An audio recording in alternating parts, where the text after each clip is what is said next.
আসসালামু আলাইকুম গাইস। সবাই কেমন আছেন? অবশ্যই জানাবেন। আপনাদের দোয়া ও আল্লাহর রহমতে আমিও অনেক ভালো আছি আলহামদুলিল্লাহ। তো আজকে আমি সুন্দর একটা পিঠা রেসিপি শেয়ার করব। শীতকাল মানে তো অনেক ঘরে, ঘরে পিঠা পুলি। এইজন্য আজকে আমি তৈরি করব মিষ্টি কুমড়া পিঠা। একদম আ ইউনিক একটা পিঠা অবশ্যই বানিয়ে দেখবেন। ছোট থেকে বড় সবাই অনেক বেশি পছন্দ করে। তো ১ম এ আমি ১ কাপ নিয়েছি কোরানো নারিকেল। তারপর এখানে দিয়েছি গুড়। আমার টেস্ট অনুযায়ী গুড়টা দিয়েছি। আপনাদের পছন্দ মতো গুড়টা এড করবেন অথবা চিনিও এড করতে পারেন। তারপর এখানে সামান্য একটু লবণ দিয়েছি। মিষ্টি খাদ্যের মধ্যে লবণটা অনেক বেশি ভালো লাগে এজন্য দিয়েছি। তারপর এখানে একটা এলাচ দিয়েছি আ সুন্দর ঘ্রাণের জন্য। তারপর লিকুইড দুধ দিয়েছি ১ কাপ দিয়ে খুব ভালোভাবে ফুটিয়ে নিয়ে একদম শেষ পর্যায়ে আমি এখানে দিয়েছি গুঁড়া দুধ। গুঁড়া দুধটা দিলে টেস্টটা বহুগুণে বেড়ে যাবে। তারপর গুঁড়া দুধটা দিয়ে খুব ভালোভাবে মিক্সড করে এটা এক সাইডে রেখে দিলাম ঠান্ডা হওয়ার জন্য। তো ওই ননস্টিক প্যানের মধ্যে আমি ১.৫ কাপ তরল দুধ নিয়েছি। দুধটা আমি আগে থেকে জাল দিয়ে ঘন করে নিয়েছি। তারপরে ঘন দুধের মধ্যে আমি সামান্য একটু লবণ দিয়েছি। লবণটা দিলে টেস্টটা ভালো আসবে। তারপরে এখানে চিনি দিয়েছি ২ টেবিল চামচ। আপনাদের পছন্দ মতো চিনি অথবা গুড় এড করতে পারেন।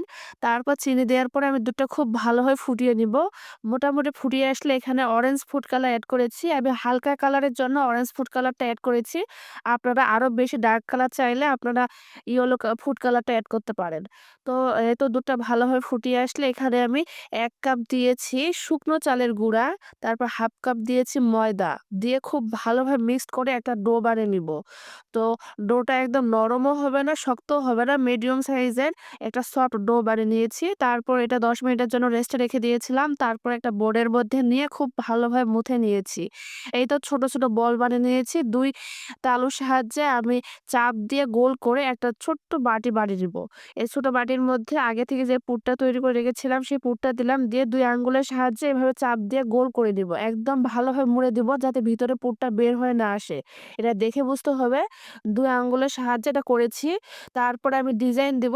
ডিজাইনটা আপনাদেরকে দেখে বুঝতে হবে। ১ম এ আমি আঙ্গুলের সাহায্যে এভাবে চাপ দিয়েছি। তারপর আমি এখানে চামচের সাহায্যে ৪ সাইডে কুমড়ো যেভাবে উপরের দাগ, দাগ থাকে সেভাবে আমি এভাবে একটা ডিজাইন করে নিচ্ছি। এটা অবশ্যই আপনারা আপনাদের পছন্দ মতো যেকোনো চামচের সাহায্যে করে নিতে পারেন।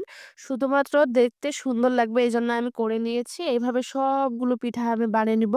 আর সুন্দর দেখানোর জন্য এখানে আমি একটা লবঙ্গ দিয়েছি। আর কি কুমড়োটা পারফেক্ট সুন্দর দেখানোর জন্য।